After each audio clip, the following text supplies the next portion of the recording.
అసలు స్వర్గము నరకము ఉందా లేదా అనేది నేను ఈ వీడియోలో చెప్పను, ఎందుకంటే అది మీ నమ్మకం మీద ఆధారపడి ఉంటుంది. సత్వనురూప సార్వస్య శ్రద్ధాభవతి భరత శ్రద్ధమయోయం పురుషోయో యచ్చద స యవ సహ. ఓ భరతుని యొక్క వారసుడా, సత్వుని ప్రకారం నమ్మకం అనేది ప్రతి ఒక్కరిలో ఉంటుంది, ప్రతి ఒక్క చోట ఉంటుంది.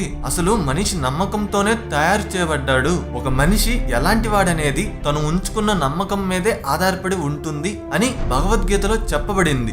సో ఏదైనా మీ నమ్మకం మీదే ఆధారపడి ఉంటుంది. రీసెంట్ గా టైం ట్రావెల్ వీడియో కింద చూసిన కామెంట్స్ లో ఎక్కువ మంది గరుడ పురాణం టాపిక్ మీద వీడియో చేయమని అడిగారు. యాక్చువల్లీ గరుడ పురాణం గురించి వీడియో చేయడం అనేది మామూలు విషయం కాదు. బట్ నాకు తెలిసినంతలో మీకు ఎంతవరకు అవసరమో అంతవరకు చెప్పి ఈ వీడియోని పూర్తి చేస్తాను. ఈ వీడియోలో ఏమేం చెబుతానంటే, మొదటిది గరుడ పురాణం అనేది ఎందుకు వచ్చింది, రెండవది గరుడ పురాణం ఎలా స్టార్ట్ అయ్యింది, మూడవది అసలు గరుడ పురాణంలో ఏముంటుంది, నాలుగవది అందులో ఉన్న భయంకరమైన శిక్షలు ఏంటి, ఐదవది కన్క్లూజన్. గరుడ పురాణం గురించి మొత్తం చెబుతానని ఎక్స్పెక్ట్ చేయొద్దు. మొత్తం చెప్పాలంటే మినిమం 1 డే పడుతుంది, మాక్సిమం అయితే అసలు చెప్పలేము. So let's start our topic.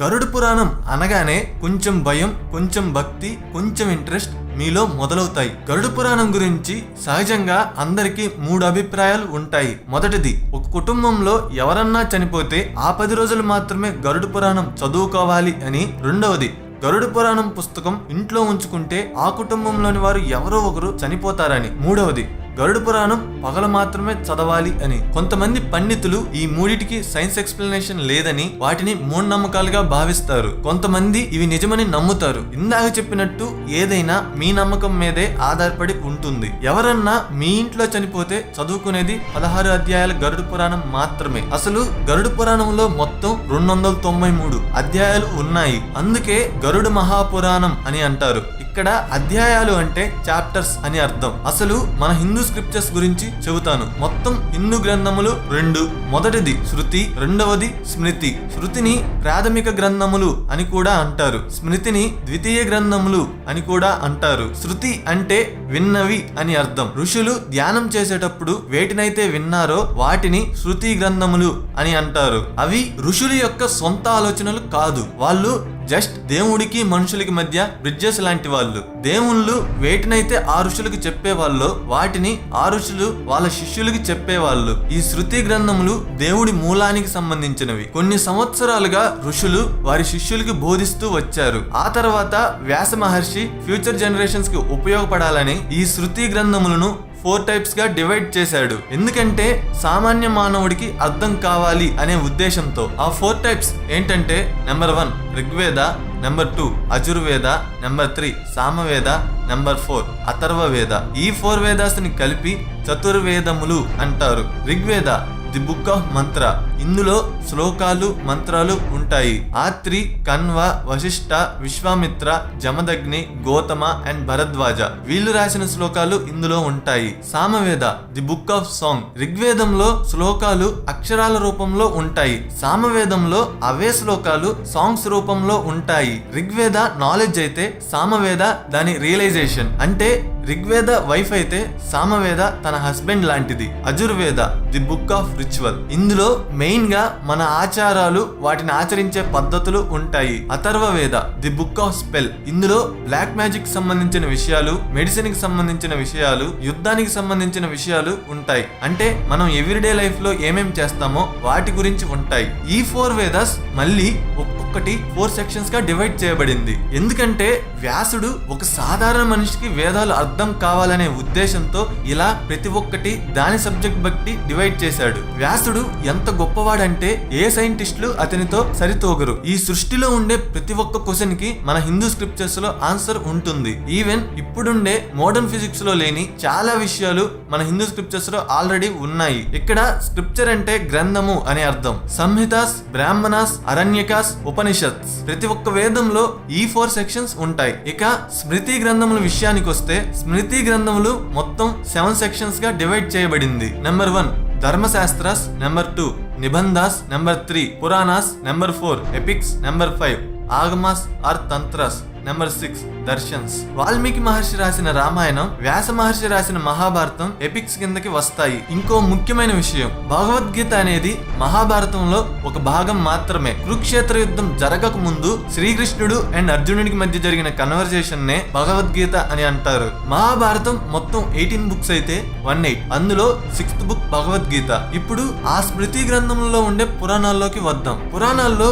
ఈ సృష్టి ఎలా మొదలైంది, ఎలా అంతమవుతుంది, మనిషి యొక్క పుట్టుక మరణ విషయాలు ఉంటాయి. పురాణాలు మెయిన్ గా 3 గాడ్స్ కి కనెక్ట్ అయి ఉంటాయి. విష్ణువు, బ్రహ్మ, శివుడు. వీళ్ళనే త్రిమూర్తులు అని కూడా అంటారు. మొత్తం పురాణాలు 18 సెక్షన్స్ గా డివైడ్ చేయబడ్డాయి. విష్ణు పురాణం, నారదీయ పురాణం, భగవత్ పురాణం, గరుడ పురాణం, పద్మ పురాణం, బ్రహ్మ పురాణం, వరాహ పురాణం, బ్రహ్మాండ పురాణం, బ్రహ్మ వైవర్త పురాణం, మార్కండేయ పురాణం, భవిష్య పురాణం, వామన పురాణం, మత్స్య పురాణం, కుర్మ పురాణం, లింగ పురాణం, శివ పురాణం, స్కంద పురాణం, అగ్ని పురాణం. ఇందులో 6 పురాణాస్ విష్ణువుకి సంబంధించినవి. వాటినే సాత్విక్ పురాణాస్ అని అంటారు. ఇంకో 6 పురాణాస్ బ్రహ్మదేవుడికి సంబంధించినవి. వాటినే రాజసిక్ పురాణాస్ అని అంటారు. మిగతా 6 పురాణాస్ శివునికి సంబంధించినవి. వాటినే తామసిక్ పురాణాస్ అని అంటారు. సో ఇంతవరకు మన హిందూ స్క్రిప్చర్స్ యొక్క క్లాసిఫికేషన్ అయిపోయింది. మన టాపిక్ మటుకు పురాణాల గురించి, అంటే మొత్తం సముద్రంలో ఉండే వాటిల్లో చిన్న సూది గురించి చెప్పడం లాంటిది. పురాణం పంచలక్షణం అని అంటారు. సర్గ, ప్రతిసర్గ, వంశో మన్వంతరానిచ, మన్వంతరములు, వంశానుచరితం, వీటన్నిటిని కలిపి పంచలక్షణం అని అంటారు. సర్గ అంటే శిక్షారంభాన్ని తెలియజేస్తుంది. ఈ సృష్టి ఎలా ప్రారంభమైంది, ఎలా జరుగుతుంది అనేది చెబుతుంది. ప్రతిసర్గ అంటే ప్రళయాలు జరిగి ఒక యుగం నుండి ఇంకో యుగం ఎలా వచ్చిందనేది చెబుతుంది. వంశో మన్వంతరానిచ, వంశ చరిత్రలు చెబుతుంది. వంశాలు 2 రకాలు, దేవవంశము, ఋషి వంశము. మన్వంతరములు వివిధ కాలాల గురించి చెబుతుంది. వంశానుచరితం మన్వంతరముల కాలంలో ఉండే వివిధ రాజుల వంశాలు, వారు పాలించే రాజ్యాల చరిత్ర చెబుతుంది. ఈ 5ంటినే పంచలక్షణాలు అని అంటారు. ఇప్పటిదాకా అసలు పురాణాలు ఎలా వచ్చాయి అనేది చెప్పాను. ఇప్పుడు ఆ పురాణాల్లో ఉన్న గరుడ పురాణం ఎలా స్టార్ట్ అయ్యిందనేది చెబుతాను. సుజ్జి అనే మహర్షి తన విహారయాత్రలో భాగంగా నైమిషారణ్య అనే ప్రదేశానికి వచ్చాడు. అక్కడున్న ఋషులు ఇతన్ని దేవుడు పంపించిన ఆపర్చునిటీగా భావించి వాళ్ళకున్న డౌట్స్ ని క్లియర్ చేసుకోవాలనుకున్నారు. అక్కడే ఉన్న శౌనక మహర్షి సుజ్జి మహర్షిని ఈ విధంగా అడిగాడు. ఓ గౌరవనీయులైన మహర్షి గారు, అసలు ఈ సృష్టిని ఎవరు సృష్టించారు? ఈ సృష్టి ఎలా అంతమవుతుంది? ఎవరు అంతం చేస్తారు? అసలు ఈ సృష్టికర్త ఎవరు? ఆ కర్త ఇప్పటి వరకు ఎన్ని అవతారాలు ఎత్తాడు అని అడిగాడు. అప్పుడు సుజ్జి మహర్షి ఈ విధంగా సమాధానమిచ్చాడు. నీకు కావలసిన సమాధానాలన్నీ గరుడ పురాణంలో ఉంటాయి. దాని గురించి నేను ఇప్పుడు నీకు చెబుతాను. ఈ సృష్టి యొక్క కర్త విష్ణుదేవుడు. ఇప్పటి వరకు విష్ణువు 21 అవతారాలు ఎత్తాడు. 18వ అవతారం రాముడిగా, 19వ అవతారం కృష్ణుడిగా, 20వ అవతారం బలరామునిగా, 21వ అవతారం బుద్ధునిగా జన్మించాడు. 22వ అవతారం ఈ కలియుగం చివరిలో విష్ణు యాష అనే బ్రాహ్మణుడికి కల్కి అనే పేరుతో జన్మించి ఈ ప్రపంచాన్ని పాపుల నుండి విముక్తి పరుస్తాడు. నేను బద్రికాశ్రమానికి వెళ్ళినప్పుడు వ్యాస మహర్షిని కలిశాను. అప్పుడు నేను వ్యాస మహర్షిని దేవుడికి సంబంధించిన విషయాలు చెప్పమని అడిగాను. అప్పుడు వ్యాస మహర్షి నాకు గరుడ పురాణం గురించి చెప్పాడు. అసలు వ్యాస మహర్షికి గరుడ పురాణం గురించి ఎలా తెలిసింది అనేది చెబుతాను. గరుత్మంతుడు విష్ణువుని ప్రసన్నం చేసుకోవడానికి ఘోర తపస్సు చేశాడు. అప్పుడు విష్ణువు ప్రత్యక్షం కాగానే గరుత్మంతుడు ఈ విధంగా వరమును కోరుకున్నాడు. తన అమ్మగారిని బానిసత్వం నుండి రక్షించి తనకి చావు అనేది లేకుండా చేసి తనకి ఒక పురాణాన్ని క్రెడిట్ చేసి ఫైనల్ గా తనని తన వాహనంగా చేసుకోమని వరమును కోరాడు. అప్పుడు విష్ణువు వీటన్నిటికీ ఒప్పుకొని వరమును ప్రసాదించి తనకు సంబంధించిన 6 పురాణాల్లో ఒక పురాణాన్ని క్రెడిట్ చేశాడు. బ్రహ్మదేవుడు, శివుడు తమ పురాణాల గురించి చెప్పమని విష్ణుదేవుడి దగ్గరికి వచ్చినప్పుడు విష్ణువు వాళ్ళకి గరుడ పురాణం గురించి, గరుడ పురాణం పేరు ఎందుకు పెట్టాడు అనే దాని గురించి చెప్పాడు. ఈ గరుడ పురాణం గురించి బ్రహ్మదేవుడు నారదునికి, దక్ష ప్రజాపతికి, వ్యాస మహర్షికి చెప్పాడు. అప్పుడు వ్యాస మహర్షి గరుడ పురాణం గురించి తన శిష్యులకి చెప్పి ఈ బుక్ ని రాశాడు. గరుత్మంతుడు గరుడ పురాణం గురించి కశ్యప మహర్షికి చెప్పాడు. కశ్యప మహర్షి గరుడ పురాణంలో ఉన్న మంత్రాన్ని ఉపయోగించి చనిపోయిన చెట్టుని బతికిస్తాడు. ఈ సృష్టి ఎలా మొదలైంది అనే విషయం గురించి విష్ణువు చెప్పడంతో గరుడ పురాణం స్టార్ట్ అవుతుంది. ఇంకా మనిషి ఎలా పుట్టాడు, మనిషిని ఎవరు తయారు చేశారు, పంచలక్షణాలు అంటే ఏంటి మీకు ముందు చెప్పా కదా. రాజ్య రాజ్యాలు ఎలా పుట్టాయి, వాటిని రాజులు ఎలా పరిపాలించే వాళ్ళు, మంచి పనులు అంటే ఏంటి, పుణ్యం ఎలా వస్తుంది, మనుషులు ఎందుకు చనిపోతారు, అసలు మరణించిన తర్వాత ఏమవుతాం, మరణించిన తర్వాత ఎలాంటి ఆచారాలు పాటించాలి అనే టాపిక్స్ తో గరుడ పురాణం ఎండ్ అవుతుంది. ఈవెన్ భగవద్గీతలో కూడా 8th చాప్టర్ లో మరణించిన తర్వాత ఏమవుతాం గురించి చెప్పబడింది. కానీ ఎక్కువ ఎక్స్ప్లెనేషన్ మటుకు పురాణాల్లోనే ఉంటుంది. మీకు తెలుసో లేదో మొత్తం హిందూ గ్రంథాలన్నీ ఒక్కటే. దాన్ని డివైడ్ చేసేసరికి చాలా బుక్స్ వచ్చాయి. ఒక బుక్ లో ఏదన్నా టాపిక్ లైట్ గా ఎక్స్ప్లెయిన్ చేస్తే దాని తర్వాత బుక్ లో అదే విషయం గురించి డీటెయిల్డ్ ఎక్స్ప్లెనేషన్ ఉంటుంది. ఎవరన్నా చనిపోతే వాళ్ళ నుండి వాళ్ళ ఆత్మ వేరవుతుంది. ఇక్కడ నుండి ఆత్మ యమలోకం వరకు చేరే ప్రాసెస్ గురించి చాలా మంది చాలా థియరీస్ చెబుతారు. సో ఆ కాంట్రవర్సీ థియరీస్ ఇప్పుడు మనకి వద్దు. ఇప్పుడు విష్ణువు గరుత్మంతునికి చెప్పిన భయంకరమైన శిక్షల గురించి చెబుతాను. స్వర్గం అనేది పైలోకంలో ఉత్తరం వైపు ఉంటుంది, నరకం అనేది దక్షిణం వైపు ఉంటుంది. ఆ నరకలోకం చుట్టూ గోడలతో నరకపాలకుడైన యముడి యొక్క బటులతో నిండి ఉంటుంది. ఈ నరకలోకం యొక్క దరిదాపుల్లో ఆనందం అనే మాట వినిపించదు. చేసిన పాపాలకు తగ్గట్టుగా చనిపోయిన వారి యొక్క ఆత్మలను శిక్షించే ఒక భయంకరమైన ప్రదేశం. మొత్తం నరకలోకాలు 4 లక్షలు ఉంటాయి. అందులో 28 మటుకు చాలా భయంకరంగా ఉంటాయి. చాలా మంది ఆత్మకు నొప్పి స్పర్శ ఉండదు, సో ఈ శిక్షలు లాంటివి ఏమీ ఉండవని అనుకుంటారు. యాక్చువల్లీ ఆత్మకి శిక్ష వేసే ముందు వాళ్ళకు కొత్త శరీరాన్ని ప్రసాదిస్తారు. శిక్షాకాలంలో ఆ శరీరం చెడిపోతే మళ్ళీ ఇంకో కొత్త శరీరాన్ని ఇచ్చి శిక్షను కంటిన్యూ చేస్తారు. వాళ్ళ శిక్షాకాలం అయిపోయేదాకా ఇదే ప్రాసెస్ ని రిపీట్ చేస్తారు. నెంబర్ 1 తామిస్త్రం. ఎవరైతే ఇతరుల వెల్త్ని దోచుకుంటారో వాళ్ళని కొరడాలతో రక్తం వచ్చే వరకు కొడతారు. మళ్ళీ కొంచెం రెస్ట్ ఇచ్చిన తర్వాత ఇదే ప్రాసెస్ ని స్టార్ట్ చేస్తారు. నెంబర్ 2 అంధతంత్రసం. ఈ నరకలోకం ప్రత్యేకంగా భార్యాభర్తల కోసం తయారు చేయబడింది. ఎవరైతే వాళ్ళ భార్యని లేదా భర్తని వదిలేస్తారో వాళ్ళని సేమ్ ముందు చెప్పినట్టుగానే శిక్షిస్తారు. కానీ ఇక్కడ వాళ్ళ చర్మం స్పర్శను కోల్పోయేదాకా కొడతారు. నెంబర్ 3 రౌరవం. ఎవరైతే ఇతరుల ప్రాపర్టీని ఎంజాయ్ చేస్తారో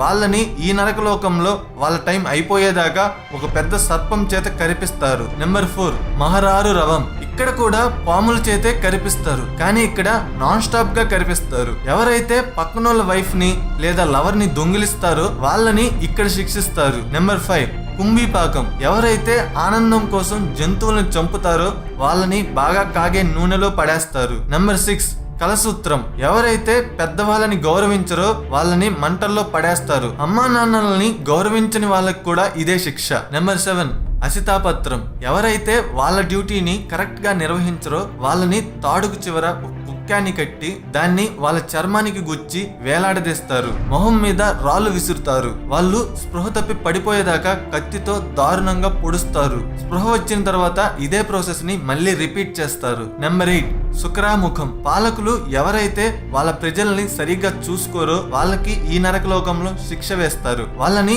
దారుణంగా కొడతారు, పొడుస్తారు, చిత్రహింసలు పెడతారు. వాళ్ళ శిక్షాకాలం అయిపోయేదాకా ఇలానే చేస్తారు. నెంబర్ 9 అందకూపం. ఎవరైతే ప్రజల్ని అనగదొక్కుతారో, వనరులు ఉన్నప్పటికీ ప్రజలు వాటిని అడిగినా ఇవ్వకుండా ఉంటారో వాళ్ళకి ఈ నరకలోకంలో శిక్ష వేస్తారు. అలాంటి వాళ్ళని సింహాలు, పులులు, గ్రద్దలు, పాములు, తేళ్లు ఉండే బావిలో వేస్తారు. నెంబర్ 10 పుయోదకం. ఈ నరకలోకంలో ఎక్స్క్రీటా, యూరిన్, బ్లడ్, సెలైవాతో నిండిన ఒక బావి ఉంటుంది. ఎవరైతే ఒక అమ్మాయిని ప్రేమించి పెళ్లి చేసుకోకుండా వదిలేస్తారో వాళ్ళని ఈ బావిలో పడేస్తారు. వాళ్ళ శిక్షాకాలం అయిపోయేదాకా ఈ బావిలోనే ఉండాలి. నెంబర్ 11 వైతరణి. పాలకులు ఎవరైతే వాళ్ళ పవర్ ని మిస్యూజ్ చేసుకుంటారో వాళ్ళకి ఈ నరకలోకంలో శిక్ష వేస్తారు. Excreta, urine, blood, bones, hair, nails తో నిండిన రివర్ లో వీళ్ళని పడేస్తారు. ఆ రివర్ లో క్రూర మృగాలు కూడా ఉంటాయి. వాళ్ళకి ఆకలి వేసిన ఆ నదిలో ఉండే వాటి మీదే బతకాలి. ఎగ్జాంపుల్ కరప్షన్ చేసిన వాళ్ళు. నెంబర్ 12 ఎవరైతే వ్యభిచారం చేస్తారో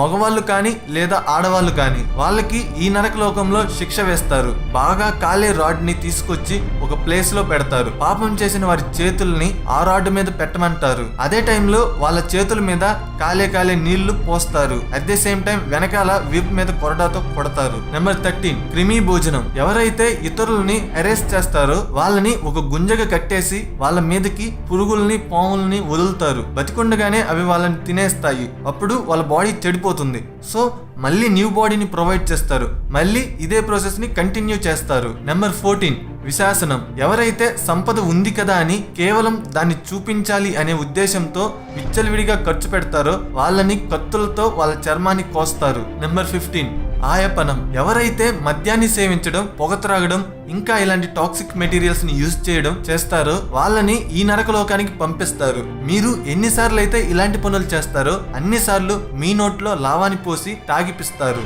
నెంబర్ 16 సారమేసనం. ఎవరైతే ఫుడ్ పాయిజన్ చేయడం, ఇతరులను చంపడం, వాళ్ళ దేశాన్ని నరకంలా చేయడం లాంటి పనులు చేస్తారో వాళ్ళ మీదకి కొన్ని వేల క్రూరమైన కుక్కల్ని వదులుతారు. అవి వాళ్ళని పీక్కు తింటాయి. నెంబర్ 17 అవిసి. ఎవరైతే అబద్ధాలు చెబుతారో వాళ్ళని ఎత్తైన కొండల మీద నుండి కింద పడేస్తారు. నెంబర్ 18 రక్సోబ్జెక్సం. ఎవరైతే జంతువులని లేదా మనుషులని దేవుడి పేరు చెప్పి బలి ఇచ్చి మళ్ళీ వాటి మాంసాన్ని తింటారో వాళ్ళని ఈ నరకలోకానికి తీసుకువెళ్తారు. భూమి మీద ఉన్నప్పుడు వీళ్ళు వేటినైతే బలి ఇచ్చారో అవన్నీ ఈ నరకలోకంలో కలిసి వాళ్ళని పీక్కు తింటాయి. నెంబర్ 19 శూలప్రోతం. ఎవరైతే ఇతరుల ప్రాణాలు తీస్తారో ఈవెన్ వాళ్ళ వల్ల ఈ పాపం చేసిన వాళ్ళకి ఏమీ హాని కలగకపోయినా కూడా అలాంటి వాళ్ళని త్రిశూలం మీద వాళ్ళ శిక్షాకాలం అయిపోయేదాకా కూర్చోబెడతారు. వాళ్ళు అలా ఆకలితో దాహంతో అలమటించాల్సిందే. నెంబర్ 20 శరకర్దమం. ఎవరైతే ఇతరులని ఇన్సల్ట్ చేస్తారో వాళ్ళని తలకిందులుగా వేలాడతీసి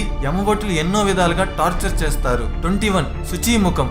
ఎవరైతే పిసినారితనంగా ఉంటూ తీసుకున్న అప్పులని మళ్ళీ తిరిగి రీపే చేయరో వాళ్ళని దారుణంగా సూదులతో గుచ్చుతారు. ఇవే ఆ భయంకరమైన శిక్షలు. అండ్ ఇంకొక విషయం, అసలు మీకు ఇష్టమైన కోరిక ఏంటి? మీరు మిలియనర్ అవ్వాలనుకోవడమా, లేదా బెస్ట్ స్పోర్ట్స్ కార్ కొనాలనుకోవడమా, లేదా మీ మరణం గురించి ముందే తెలుసుకోవడమా? మిగతావైతే మీరు పొందొచ్చు లేదా పొందలేకపోవచ్చు, కానీ మీ మరణం గురించి మీరు ముందే తెలుసుకోవచ్చు. అదెలాగో చెప్పే ముందు మీకు ఒక చిన్న స్టోరీ చెప్పాలి. లోకపాలకుడైన యముడు మరణదేవుడు. అసలు ఫస్ట్ చనిపోయింది యముడు, కానీ అతని యొక్క ధర్మ ప్రాధాన్యత చూసి శివుడు మరణించిన వారికి రూలర్ గా చేశాడు. అమృతుడు అనే ఒక అతను యమునా నది యొక్క ఒడ్డున ఒక గ్రామంలో నివసించేవాడు. అతను ప్రతిరోజు యముడికి పూజలు చేసేవాడు. ఎందుకంటే అమృతుడికి చావు అంటే భయం. యముడిని ప్రసన్నం చేసుకుని చావు నుండి తప్పించుకోవాలని అలా యముడికి పూజలు చేసేవాడు. అమృతుడి యొక్క భక్తి శ్రద్ధలకు మెచ్చి యముడు ఒక రోజు అతని ముందు ప్రత్యక్షమై ఇలా అన్నాడు, నీ యొక్క కోరిక నాకు తెలుసు, కానీ